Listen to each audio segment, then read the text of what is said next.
Hey everybody, Tim Joy here, your real estate agent for Bellevue, Eastside, and the greater Seattle area. It's March 2026, so let's catch up on the latest in the housing market and what trends I'm seeing heading into the next few months. Let's start with a quick recap of what happened in February 2026, according to the Northwest Multiple Listing Service. The median close price came in at $620,000, which is an increase from January's $595,000 and a 1.6% drop from 12 months ago. Median sales price for new construction came in at $750,000, virtually unchanged from last month's $749,000 and a 3% drop from last February. As for new listings, we had about 7,400 new listings, and that's a slight increase from January's 6,900 and a 17% jump from 12 months ago. For total available inventory, we're looking at about a little bit over 13,000, and that's an increase from January's 12,000 total listings and a 27.7% increase year over year.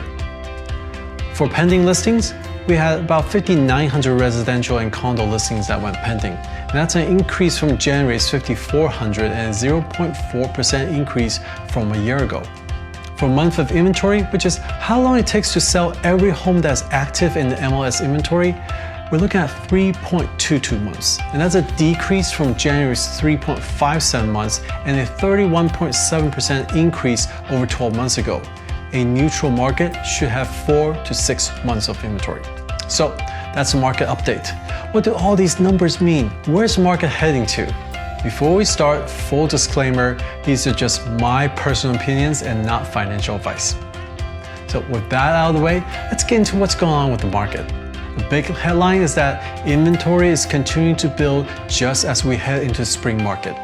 Across the MLS region, active listings were up nearly 30% year over year to over 13,000 homes, and new listings rose almost 20% to over 7,400.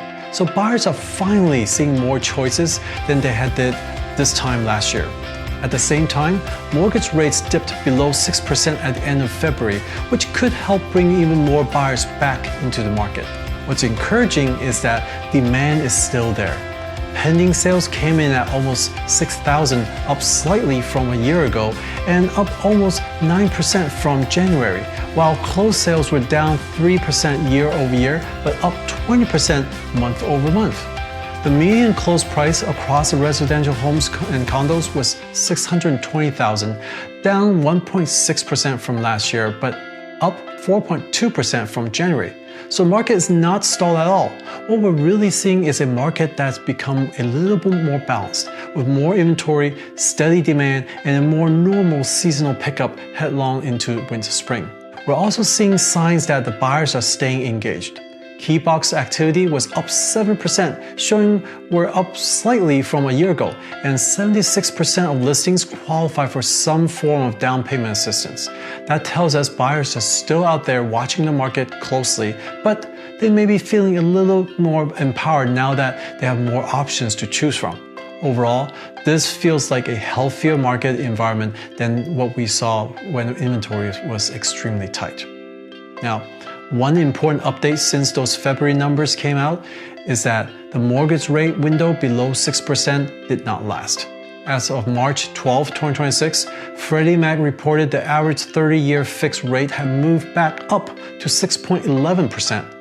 And news coverage has tied that jump to market volatility, higher oil prices, and inflation concerns related to the escalating US, Israel, and Iran conflict that began in late February and intensified into March. So while February gave buyers a brief affordability boost, March is already reminding us how quickly global events can affect borrowing costs and buyer psychology.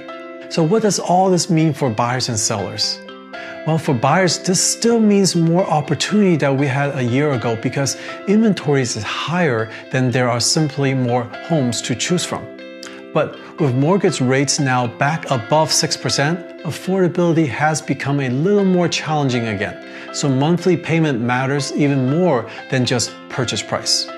Buyers should stay focused on homes that truly fit their budget, get fully prepared for financing, and be ready to act when the right property comes up. especially since the best listing can still attract strong interest even in a more balanced market. For sellers, this is still a solid market, but it has become more sensitive. Buyers have more choices now, and move back above 6% in mortgage rates could make some buyers more cautious or reduce how much they feel comfortable offering. That means strong preparation, smart pricing, and a good launch strategy matter even more. The good news is that demand is still active, but in this environment, sellers who price realistically and present their homes well are going to have the best chance of standing out. And if you're thinking about making a move, whether buying or selling, let's connect. I love to put my experience in the Seattle area market to work for you and guide you through the opportunities we are seeing right now. That's it for now. If you enjoyed this update, please hit that thumbs up, subscribe, ring that notification bell, and share. Good luck out there, and I'll see you next time.